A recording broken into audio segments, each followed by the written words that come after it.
In our last episode, we talked about restlessness, not as a crisis, but as a signal that something inside of you is ready for more honesty. Today, we want to slow that moment down because the instinct, once you feel that pull, is to immediately ask, what should I do about it? This episode is about why that question often comes too soon and why curiosity, not confidence, is the real doorway to becoming. Every lesson is a lyric in the universal song. Oh, the lessons of the journey, I'll weave them in my song. Welcome back to Lessons of the Journey. I'm Coach Nicole here with Coach Jen. This is episode 2 in our series, Becoming Isn't Over.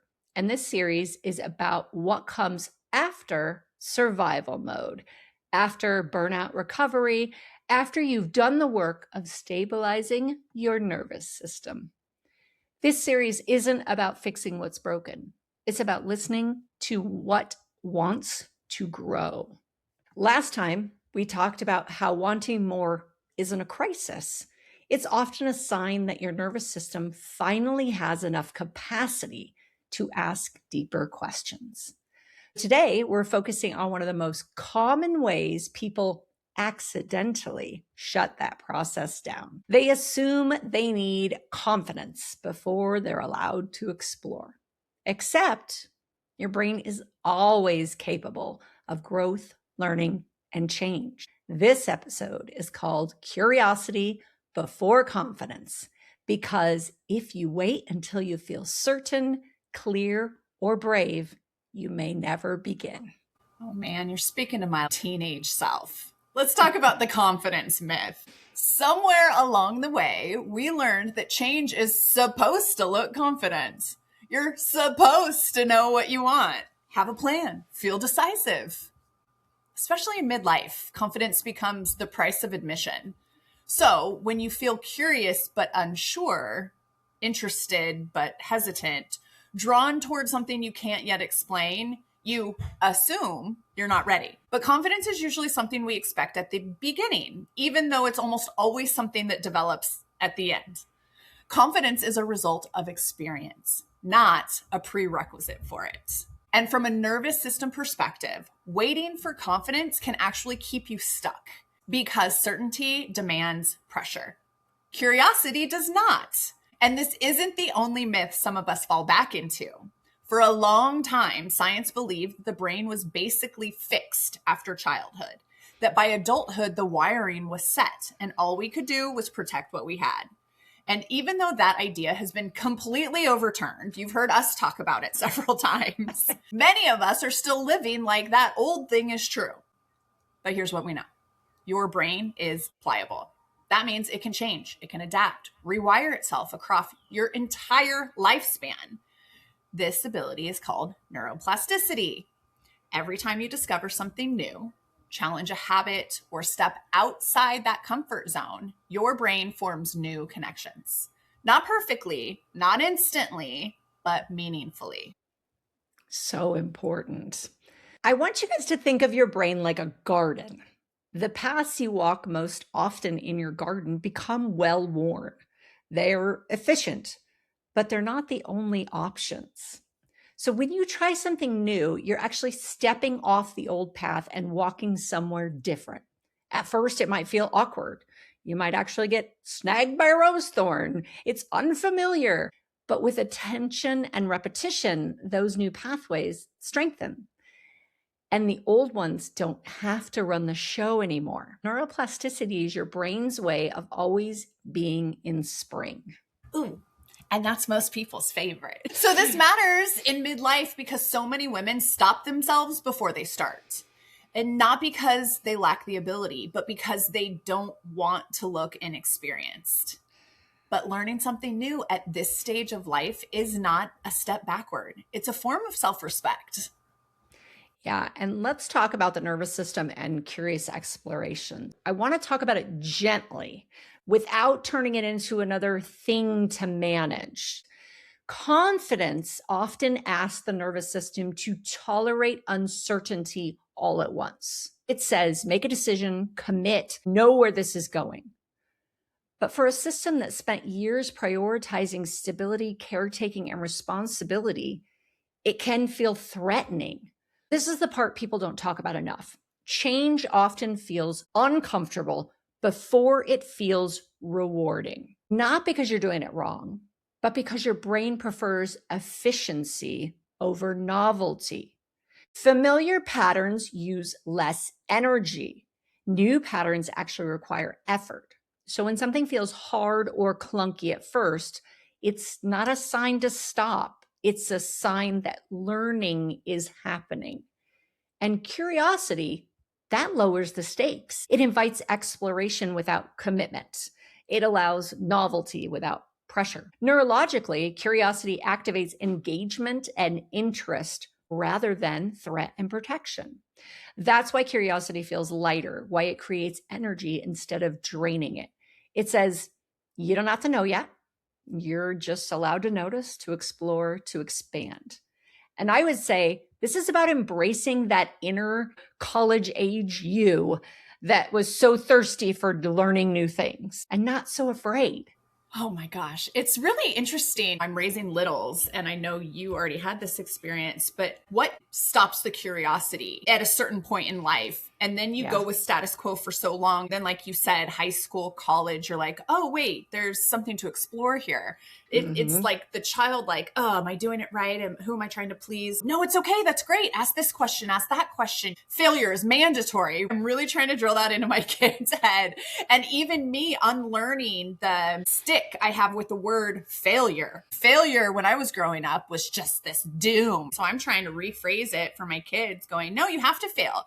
The only way you learn anything is by failing over and over again and taking the lesson. I'm trying to destigmatize just that word in general, and then to invite the curiosity, because I think once you can be okay with the idea of failure, then your brain automatically goes, okay, well, if that's okay, then what can I learn from this? And that automatically invites the curiosity. Or even just going from, this isn't failure, this is just learning. Yeah. Every experience we have in life that we deem a failure is a chance to learn. Yeah, but why is it that we as midlife women are like, nope, I've learned what I learned. I'm done learning. I think it's because of what you said. People are convinced, even though we can change, we are not stuck. We can That's become right. things. But here's where a lot of, well, especially women, get this stuff. We feel the pull. We sense that there's more, especially in midlife. Then we immediately start questioning ourselves. Like, what does this mean about what I'm doing in my career? Or do I need to make a change? Or am I unhappy? Why can't I just be content? Wait a minute. I thought it was fine yesterday. And those types of questions, those come from pressure. Those come from, I've been a responsible adult for my entire life, and all of this pressure says I need to know the answers. It's not coming from curiosity, because curiosity asks different questions. What am I drawn to lately? What topics keep catching my attention? What do I miss doing from a life before? What feels energizing, even if it's small doses? And those questions don't demand answers. We always think we have to know the answer if we're going to ask the question. We don't. They just create awareness, and awareness is how becoming begins. This is what I'm so relating to, because I do that. I think it's part of my nature. And I don't know if everybody does that, but part of my nature is to get to, what does this mean in the big picture for the future, for the rest of my life? Yes. It's like, oh my gosh, chill out. Like, I just need to like rein it way the heck back in and be like, maybe I'm just having a good time today. Why does everything have to be so big? I just need to chill it out. So often in my life, maybe when I'm younger, I have to explain it to my parents. It has to make sense because they want to understand how they can keep me safe in it. Or later on in life, I'm having to explain to a partner or to a boss, well, I'd like to go in this direction because, not because I'm interested, not because I'm curious to see what happens, but I have to already know the answer so that somebody else can tell me that it's okay. And we don't want to do that here. We want to just be curious and not know the answers yet, because amazing, beautiful things happen from that space.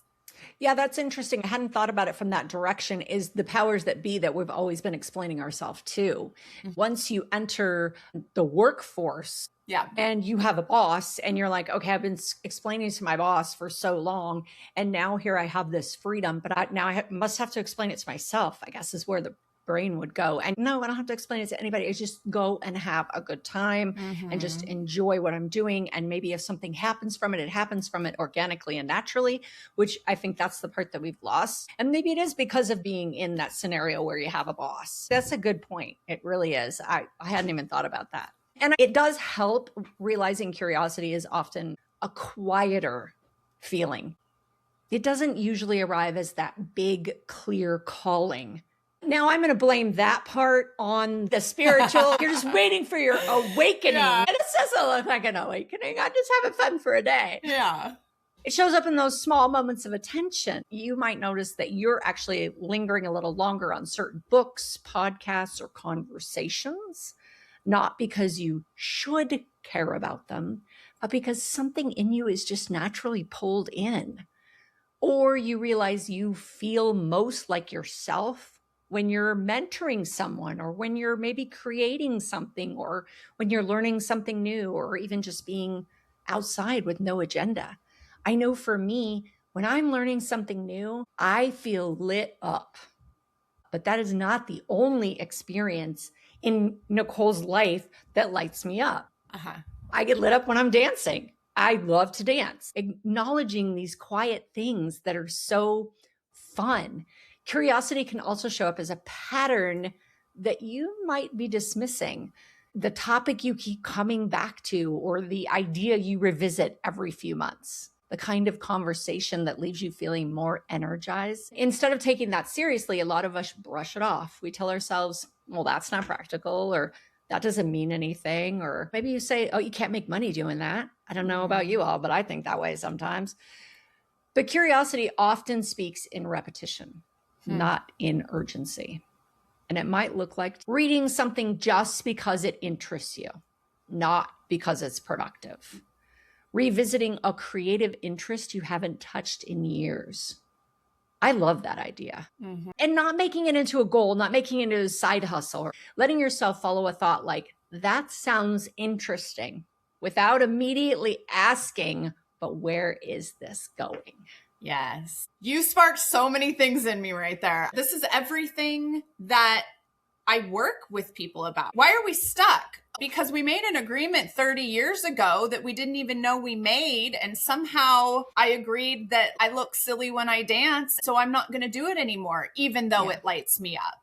Yep. And that stuckness comes from an agreement not serving you anymore. Follow the curiosity. We can replace agreements if they're not serving us. I even loved your example of dancing. That was a thing for me. I'd be like, oh, I can't dance. This was me as a child. I feel silly dancing, and I know everybody's staring at me because I'm just awful at this. So I'm just going to sit out forever. I remember hearing the song, I Hope You Dance. Oh, I love that song. And I would listen to the lyrics of that song. Like one day it hit, I went, why did I stop dancing? It changed me. We have dance parties in my house now with my kids. It's one of our favorite things. But that was an agreement that I made long ago that didn't serve me anymore. I had to figure out how to get out of it. Only because I was curious about these lyrics that were hitting my heart, did I allow for that to open back up? You clearly hit a... Yeah, and I love that. I want to add to that. For those of you that have heard me talk about it before, I go to Zumba like 3 to 5 times a week. That being said, I still, when I look in the mirror at Zumba and I see myself dancing, I still think I'm what I think I look like and what I actually look like meme, like beautiful. And then it's a dog doing the same pose. I still think I'm the after meme, but I don't care. I don't care because I know I feel lit up. I have fun, and my friends around me are all feeding off my fun energy. It's not about what I look like. It's about what I feel inside. Yes. I'm a terrible dancer and I don't care. That's maturity, though. We're having a good time. Yeah, that's some awareness that only comes in midlife. Because 13-year-old me cared. The 44-year-old me doesn't give a shit. I do not care anymore. 55-year-old me is like, I'm dancing my heart out. I'm here to sweat and have fun. Yeah, I'm not going to win a dance competition in my Zumba classes. That's not what it's about. Yeah. And that's just one example of so many ways that it could be done. I've challenged clients to just say yes. Our entire lives change when we say yes to things that we would normally say no to. It can be as simple as changing the way you move throughout your day. You can wake up and say, I'm going to say yes to 3 things I would normally not say yes to. We can take a different route on our regular walk every morning. We can start a conversation that we wouldn't normally start. We can let ourselves stay longer in something that feels good, not shutting down joy. Why do we do that to ourselves? Because we feel like we need to rush to the next task. It's that if I'm not being productive, I'm useless. You and I have talked about this before. Or even just noticing things that we wouldn't normally notice about ourselves. What am I naturally drawn to when nobody wants anything from me? Which seems like a foreign concept to me when I'm raising babies. There was a storm recently and I just felt like doing stuff that I wanted to do. And they were all home and I went, what interests me today? For some people, curiosity shows up with the quiet discomfort with the way things have always been. It's not necessarily in a dramatic way. It's just like this subtle sense of, I don't know if this thing that I've been doing fits me the same way anymore. And that doesn't demand that something needs to be changed. It's just the little opening in the door that says, hey, take a look at me. I love what you said about when you have littles, because I know that you have so much demand on you that there is very little of that time. I love that when you have those little pockets that do show up, and they do show up, you actually acknowledge it and go, what do I want to do right now? Then you're training your brain so that when you get to the space that I'm in, where you don't have that little demanding you all the time, you're going to be able to go, this is my space. What do I? You'll go to that question, which I don't tend to go to naturally. So I love that you're training yourself for that. 2 things at once. We're very purposeful here. Yes, I'm training myself. And I like that you pointed that out because I didn't pick that up. What I did pick up on was the other thing, which is I'm also training my young boys that mom is an autonomous human and I don't need to tend to you every second. And you know how to do things. And I am busy right now. Now I hear other moms go, oh, I'm never too busy for my child. This is my statement. I will not drop everything that I am doing right now and get you a cup of water. You have a stool, go get your own cup of water. If it's an emergency, you're there. But we're talking about regular life. Doing everything for them is not going to serve them anyway. I thought I was training them, but I love that you also pointed out that I'm retraining my brain that says that I can do these things. Absolutely. I'm glad you're doing that. You know, the important thing to understand in all of this is that none of it requires confidence. You don't need to be good at it. You don't need to commit to it. You don't need to explain it to anyone. This isn't about becoming someone new overnight. It's about letting more of who you already are have space to show up. That's why it matters, because the moment you turn curiosity into something you have to justify, prove, or perfect, like my dancing, you shut it down. If I was trying to perfect my dancing by now, I would not be going to class anymore. But when you give it permission to be small or undefined or a little messy, it does start to build, and not into pressure, but into clarity. Now, I will tell you, when I go to Zumba now and they bring in a new move, a lot of the times I can follow along pretty quickly because I am familiarized with these moves. I still look like the after meme, but I can move because, now I do this pretty regularly. My body understands it.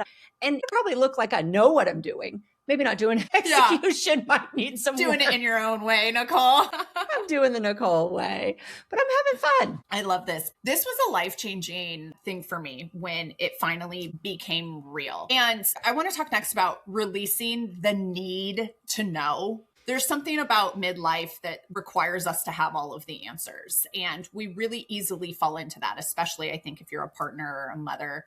And one of the most regulating things you can tell your nervous system during this phase is that I don't need to know where this leads yet. It was Oprah's life coach that I heard speak one time, and she was diving into this misconception of having to understand everything.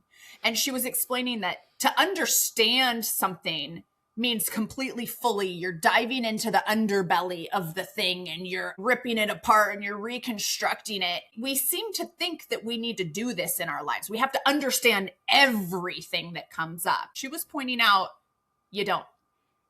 You don't need to understand everything. Most things we can just take for what it is and then do something with what it is. Because for many of us, the moment something new appears, a curiosity, an idea, a pull, our system immediately tries to organize it. We try to understand it. We want to know why. And what does this mean? Where is this going? Is this realistic? Should I be doing something about this? Those questions aren't necessarily wrong, but they come from a part of us that's trying to create certainty quickly. And the challenge is that your nervous system often experiences that pressure as a threat. So your brain goes into fight or flight, not because curiosity is unsafe, but because uncertainty with urgency feels unsafe. So when you demand answers from yourself too quickly, your system tightens.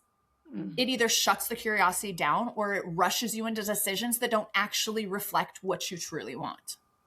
But when you tell yourself, hey, I don't need to know yet, there's this different thing that happens. Your body softens, the pressure drops, and curiosity has space to stay open. You move from figuring it out to feeling it out. Man, that is such a powerful statement, moving from figuring it out to feeling it out. Because when I have any form of a pull, an idea, my brain takes it all the way to what I would call a finish line. When I know the whole thing, here's what it's going to look like. I can go this direction with it, or I can, oh my gosh. My desire for knowledge and an understanding of how things work is actually a detriment, or can be a detriment. I hear you. In this entire concept.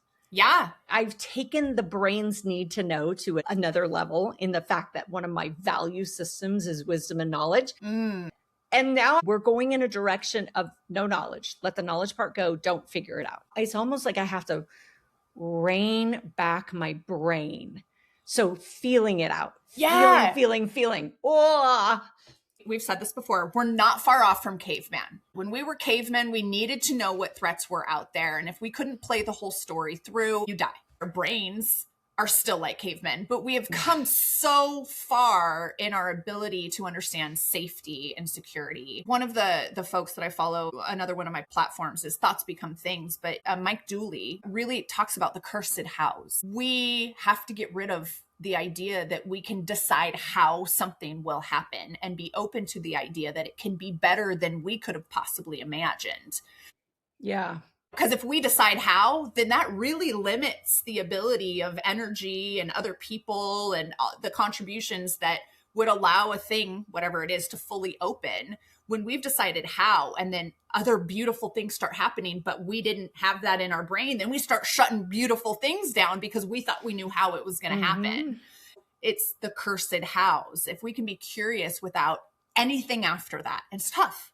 But without anything after that, we don't know how it's going to happen. We just need to understand the possibility that it could happen. And that just opens everything up. Yeah, I feel like I learned that when I travel more than anything, because I'm a planner and I want to take advantage of the time I have in different places. So I want to plan things, but I also integrate the concept of if things go south, I'm going with the flow, because there is always something to experience, to explore, and I go with it. Sometimes I'm really great at that. Once in a while, I have a bump in the road, we'll call it.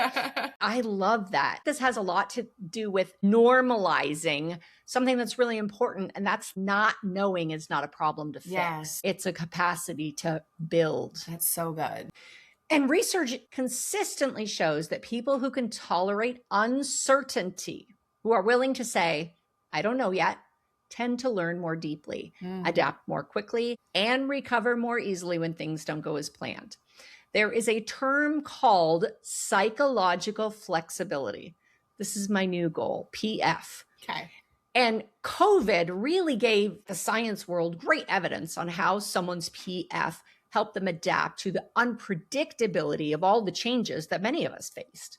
A great example was college students. They had to transition to online learning.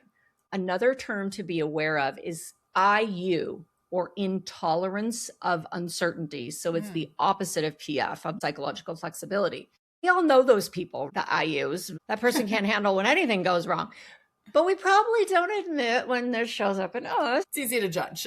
It is. And we got to look inward. Reality is we live in an uncertain world in uncertain times. And I don't think it's a surprise to anyone that our ability to adapt to change is a priority, or at least it needs to. So why don't we pay closer attention to our ability to be psychologically flexible? This is just a question. So one key to practicing this flexibility is to notice when you're pressuring yourself into one outcome too soon. Ask yourself, am I staying open or am I coming to conclusions? Being okay with not knowing, it isn't passive and it's not avoidance. Be real clear, it's not indecision. It is a skill. It's a way of staying in relationship with what's unfolding instead of trying to control it before it's ready. Yeah. And like any skill, it gets stronger with use. The first time you let something be undefined, it will feel uncomfortable. You will notice the urge to resolve it, give it a label, move it forward. But if you can pause and let that feeling pass, you do start to realize that you can be in the unknown without losing yourself. And that's the foundation of becoming. Because becoming doesn't happen in big, decisive leaps. It happens in moments like this, when you choose to stay open just a little longer than you normally would, when you listen instead of rushing, when you allow something to take shape instead of forcing it into one. This is so valuable. I want to share something. For those that listen, you know I do my daily affirmation. And one of the affirmations that I do often, work on learning that patience is also a form of action. I like and it. I feel like, even though patience is sort of what we're talking about, not exactly, but I feel like it's that same concept. Just having fun, just engaging is enough action. We don't have to have more. I love this. Let's do some takeaways. Oh, wow. Gosh, I think this reinforced for me just that I look back on my younger self and I remember thinking when I was young, I wish I were more brave. I remember looking at situations and thinking, if I were more brave, it would be cool for me to do this thing. And I sat on it my whole life. And when I look back at my youth, I go, man, I'm a whole different person. And the experiences and the life that has just opened up in front of me because I stopped being embarrassed or uncertain or unclear or worried about what my mom was going to say. All of those things just opened up life for me in a way that had I continued to be scared, lack confidence, I just never would have had. So I know that it's hard to do initially, and it gets easier. And a lot of the things that you and I talk about, Nicole, just do the thing the first time and then you can be like, oh, that didn't kill me. Look, I could probably do it again. I think that this is just a very cool thing. And then somehow life gets to us and it goes, whoa, whoa, whoa. That's not safe, or that's not secure. You don't really know what's going to happen. Or somebody told you not succeeding the first time is bad. If we go back to our 6-year-old selves and just feel the curiosity again, your whole life will open up. I love this. I agree with you. I'm realizing that I'm a pretty confident person, but the curiosity is something I really have to work on. There's just so many layers and levels to curiosity for me, in that I think I'm a curious person, but I can be much more curious. I always go back to the Socratic method, which is asking questions. It's the seeking first to understand concept. And I feel like that's been showing up so much in my life, whether it's learning about people or learning about a topic or a situation. It's just that concept of being curious, not needing to be confident. I've grown up in a life where I just needed confidence so much to survive. Now I'm at a point where I don't need the confidence as much, but I need to embrace the curiosity so much more. Yes. And this is reaffirming that so strongly. That's where I'm at. On the inside of my feet, I have curiouser and curiouser. It's Alice in Wonderland tattooed on the inside of my feet. Why? Because when I sit and I pray or meditate, the inside of my feet are right here and I'm staring at be curious. Now, why did I get these? This was trauma related. But essentially I went, I need to be curious about the way that I allowed this to happen. inside of my life, rather than the judgment, rather than the fear, rather than the, oh, I'm going to shut this part down because this part screwed me over. I need to be more curious about who I am, about what happened, about the scenario. I need to ask more questions. I need to know a little bit more. And this has been a life-changing thing. Just asking the question, the improv, the yes and idea, instead of nope, shut it down. I'm trying to do that with my kids, the yes and. They'll say something wacky and I'm like, okay, yeah. And I'm trying to be curious. I'm trying not to shut it down. I really want this full life for you. And because maybe the answer to that next question is the thing that I needed to know. Had I not asked, then we wouldn't be there. I just love the idea of embracing curiosity. I know personally that it has changed my life. It takes a little bit of guts, and I think y'all can do it. Yeah, I think in an ideal scenario, confidence would come from clarity, which would come from curiosity. I think often confidence comes from the need to be a certain way, and it shuts down clarity and curiosity. Yes, agreed. And I actually think you have to be more confident to be curious than you have to be confident to appear confident, if that makes sense. Well, I don't know.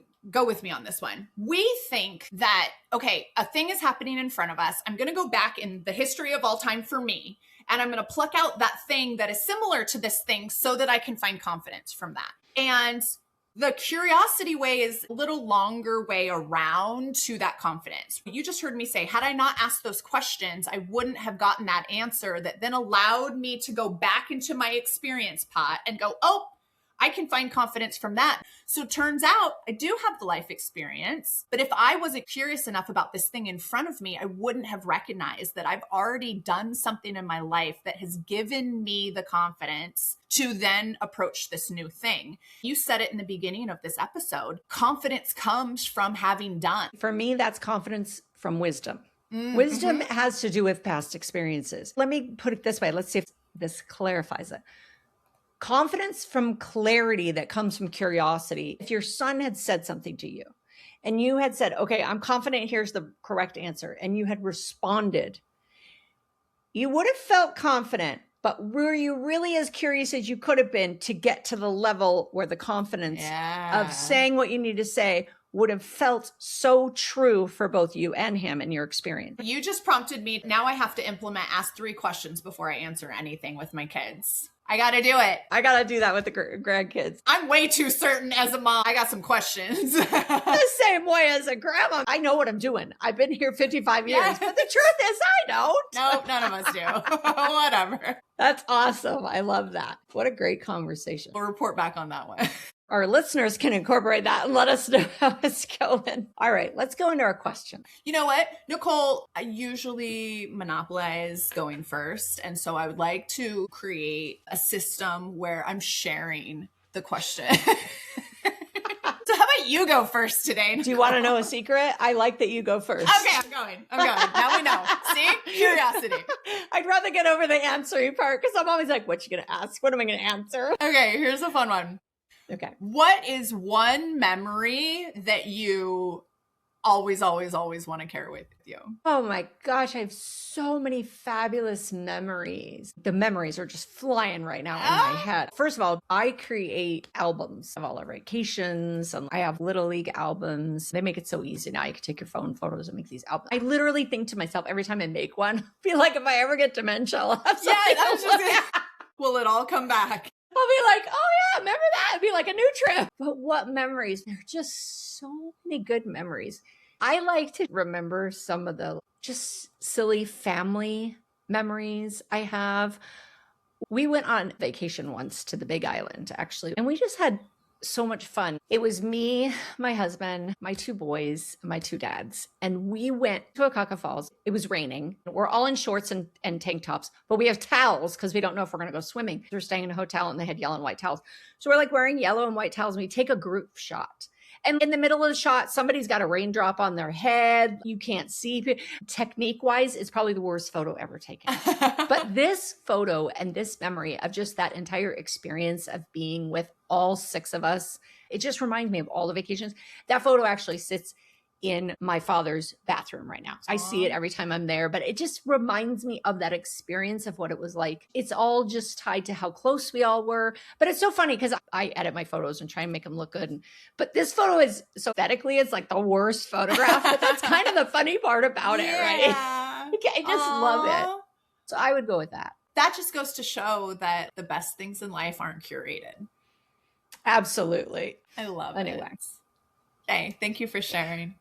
So my question is a little more serious. Okay. I want to know, Jen, are you generally calm or stressed in an emergency situation? I believe that there's some dissonance in my answer here because I would like to tell you that I am composed. I know what needs to happen on the inside. Now, the outside might suggest to onlookers that she is in full panic mode. That's because I just start doing something. So here's an example. We were going to do a staycation in Volcano. I live on an island, and so there's one road and slow speed limits. Well, some speed racers passing everybody in windy roads, all that. Okay, so he is going way too fast. He loses control of his car. He smashes into the side of the mountain. And I am in the passenger seat. I see this happening all at once. I go, I'm initially shocked, and I get on my phone, I call 911, and I get out of the car because I'm not sure what mile marker we're at. I'm kind of pacing, looking to see where we're at so I can explain to the person on the phone, I'm normal, I'm fine, I'm telling them what's happening. To the other people in the car, they thought I was freaking out because of apparently my motion or whatever. So I don't know the answer. I think that I am capable. I think that I take things as they come. Aside from the initial, like, maybe I'm a gasper. Maybe that's why people think that I'm not even keeled. I'll gasp, but then I'll just handle what needs to get handled. I also don't go into a panic. I just go, okay, what needs to happen right now based on the information that I have? I do move quickly and I am loud. I would like to tell you that I am calm, composed, that I am all those things. I think other people would tell you that I'm a chicken with my head cut off. I have been told that it was perceived that I was freaking out when my inside said, what are you talking about? I totally handled that. So Interesting. Yeah. And calm means you get things done. I mean, come on, you see something, you're going to gasp. Yeah. Like if you don't, what are you, dead inside? Oh my gosh, what just happened? But then you get into action. You called the cops. You did what needed to be done. I think that's the calm part. The stress people are like the ones going, oh my God, what? Like they don't do anything. Yeah, I'm the one that's saying, you call 911, you get me a towel. I think that sometimes those people, the ones going, you call 911, you give me a towel, that might be perceived as chaotic. Stress, but you're getting things done. So maybe I should have asked, are you generally the one who gets it done or just freaks out like a chicken and runs around? If I'm not with Paul, I'm getting it done because the buck stops here. But when I'm with Paul, I will let myself fall apart because military medic, just he's got it. And he is so calm and so systematic. When he is around, I will let him do it and I will lose my shit. But when he is not around, he's like even keel. He is so that guy for me. And that is great because I need that. But also I've been through enough in my life to where I'm not panicking. I can handle it if I see that I need to. That's the assessment that's happening for me as something wild is happening. Who else is around here that I can count on? Yeah. And if nobody else is, then I'm it. Don't even know if I answered your question. You did. Okay. You did. Absolutely. All right. Well, before we wrap up, we want to leave you with this. Where in your life have you told yourself, I'm just not wired for that? When the truth might be, I haven't practiced that yet. I haven't explored that yet. Notice what comes up. No action required. So if your brain is capable of change and curiosity is more important than confidence, the next question becomes, what do you do with that information? How do you explore change without overwhelming yourself or turning it into another thing to get right? In our next episode, we'll talk about how becoming actually happens, not through big decisions, but through small experiments, how to try things without overhauling your life, and how those small steps often create the biggest shifts. We'll focus on what we call gentle expansions. creating meaningful shifts over time. Gosh, like we need permission. If this episode resonated, please share it with someone who might be waiting for confidence when curiosity is just right there and already enough. Thanks for being here, y'all. Bye, everyone. Bye. Write your lines with passion.